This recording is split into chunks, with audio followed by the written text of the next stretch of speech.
آج کی آیت، فریب نہ کھاؤ، خدا ٹھٹھوں میں نہیں اڑایا جاتا، کیونکہ آدمی جو کچھ بوتا ہے وہی کاٹے گا۔ غلطیوں 6:7 آیت۔ عزیزو، ایک جگہ خواتین کے سیمینار میں خاتون لیڈر نے ہر ایک کو کاغذ پینسل تھما دیا اور کہا اپنے شوہر کی بات جو آپ کو ناپسند ہے تحریر کریں۔ پھر اچانک ہال میں خاموشی سی چھا گئی، ہر کوئی مصروف ہو گیا۔ کافی دیر کے بعد یہ پروجیکٹ ختم ہوا۔ پھر لیڈر نے کہا اب کاغذ کے دوسری طرف اپنے شوہر کی وہ بات لکھو جو آپ کو پسند ہو۔ ہال میں ایک بار پھر خاموشی چھا گئی، مگر 5 منٹ کے بعد ہر کسی نے پینسل کاغذ لیڈر کو لوٹا دیا۔ پتہ چلا شوہر کی خامیاں بے شمار مگر خوبیاں بس چند ہی۔ عزیزو، یہ محض میاں بیوی کی بات نہیں، اصل میں انسان کا خاصہ ہی یہی ہے۔ دوسرے کی خامیاں لمبی فہرست مگر خوبیاں 1-2 سے نمبر آگے بڑھتا ہی نہیں۔ عزیزو، کلام مقدس میں جہاں بنی نوع انسان کی تخلیق کا ذکر آتا ہے، واضح ہے کہ خالق خدا نے انسان کو اپنی صورت اور شبیہ پر بنایا، یعنی اپنی صورت دی تو اپنی تمام تر خوبیاں اس کی فطرت میں عطا کی۔ پھر جب انسان گناہ کا مرتکب ہوا، یہ انسانی فطرت یکسر بدل گئی۔ بس پھر یہی سے خامیاں بے شمار مگر خوبیاں چند ہی رہ گئیں۔ یہ الگ بات ہے کہ ہر کسی کو خود میں دکھتا اس کے برعکس ہے۔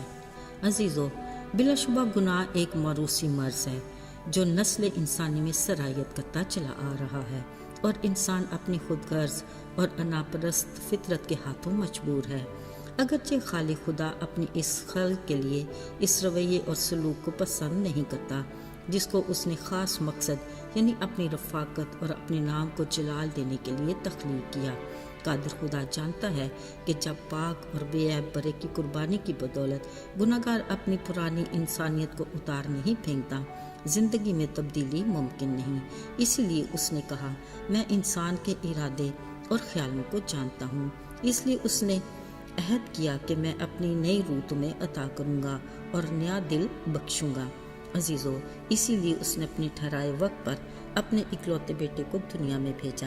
اپنی زمینی زندگی کے دوران بھی وہ اپنے ساتھ جڑی لوگوں کی بڑی بھیڑ میں سے ہر ایک کے بارے میں جانتے تھے۔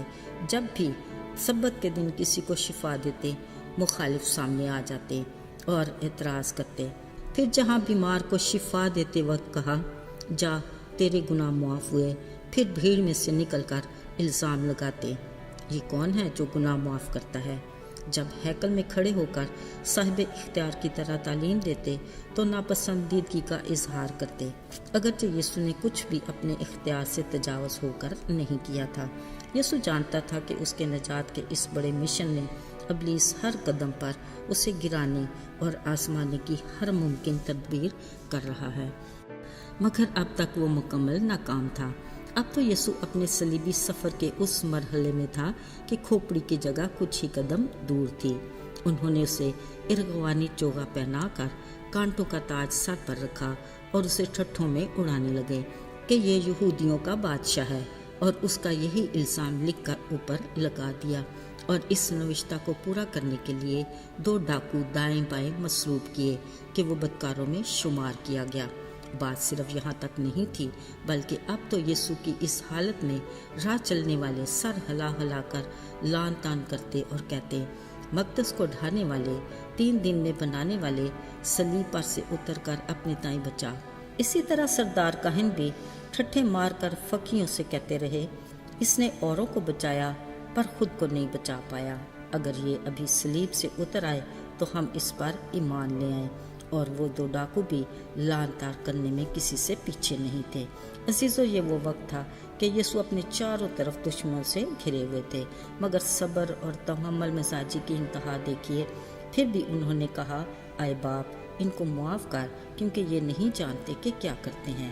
عین ممکن ہے دائیں بائیں کے دونوں ڈاکوؤں نے بھی سنا ہوگا۔ ایک تو مسلسل تانا زنی کرنا اور کہتا رہا اگر تو خدا کا بیٹا ہے تو خود بھی بچ اور ہمیں بھی بچا۔ اصل میں یہ ابلیس کے وہ وار تھے جو مسلسل برستے رہے، مگر یسوع اگرچہ جسم میں کمزور مگر روح میں مضبوط تھے۔ اب وہ ان دونوں ڈاکوؤں کی آپس میں بات چیت کو سننے لگے۔ ایک بولا چپ رہ،